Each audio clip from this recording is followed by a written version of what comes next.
একটু রাশির জাতক জাতিকারা সবাই অপেক্ষা করে আছেন, একটু শুনতে চাই। শুরুতে মেষ রাশি দিয়ে শুরু করি। মেষ রাশির জাতক জাতিকাদের জন্য কি সাজেশন আছে আপনার? মেষ রাশির জাতক জাতিকাদের জন্য 2025 সনটা অত্যন্ত ভালো কাটবে, যদিও 30শে মার্চ 2025 থেকে মেষ রাশির জাতক জাতিকাদের কিন্তু শনির সাড়ে সাতি শুরু হতে যাচ্ছে। তথাপি শনির সাড়ে সাতি শুরু হলেও আপনাদের ভীত সন্ত্রস্ত হওয়ার তেমন কোনো কারণ নেই, কারণ অর্থনৈতিক দিক দিয়ে 2025 সনটা মেষ রাশির জাতক জাতিকাদের জন্য অত্যন্ত শুভ ফলপ্রসূ। সেই সাথে মেষ রাশির জাতক জাতিকাদের মধ্যে যারা পুরনো প্রেমিক প্রেমিকা রয়েছেন তাদের জন্যও কিন্তু বছরটি অত্যন্ত শুভ ফলপ্রসূ। ক্ষেত্র বিশেষ আপনাদের সেই পুরনো প্রেম বিয়েতে রূপ নেওয়ার সম্ভাবনা রয়েছে।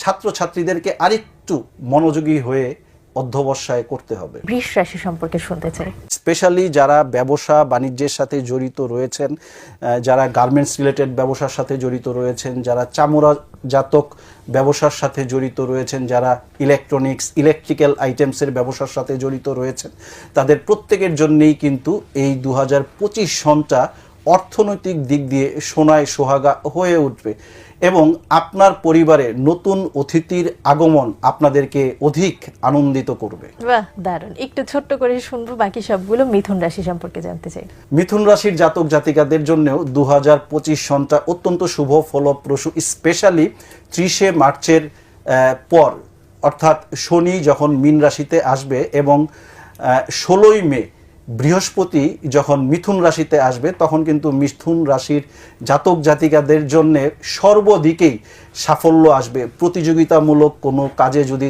তারা অংশগ্রহণ করে থাকে বা যে কোনো প্রকার প্রতিযোগিতায় অংশগ্রহণ করে থাকে, তাহলে সেখানে কিন্তু তারা সুনামের সাথে সাফল্য অর্জন করতে সক্ষম হবেন। যারা সাংবাদিক রয়েছেন, অভিনেতা অভিনেত্রী রয়েছেন বা যারা ইলেকট্রনিক্স মিডিয়াতে কর্মরত রয়েছেন, তাদের জন্য কিন্তু এই বছরটি মিথুন রাশির জাতক জাতিকাদের ক্ষেত্রে অত্যন্ত শুভ ফলপ্রসূ। এই পর্যায়ে কর্কট রাশি। কর্কট রাশির জাতক জাতিকাদের মধ্যে যারা ইঞ্জিনিয়ার, ডাক্তার, উকিল ইত্যাদি প্রফেশনে রয়েছেন, তাদের জন্য বছরটি অত্যন্ত শুভ ফলপ্রসূ। যারা প্রবাসে জীবন যাপন করছেন তাদের ক্ষেত্রেও কিন্তু গাড়ি বাড়ি ক্রয়ের একটা সম্ভাবনা রয়েছে 2025 সনে। সেই সাথে আপনাকে আপনার শরীরের প্রতি বিশেষ নজর রাখার প্রয়োজনীয়তা রয়েছে।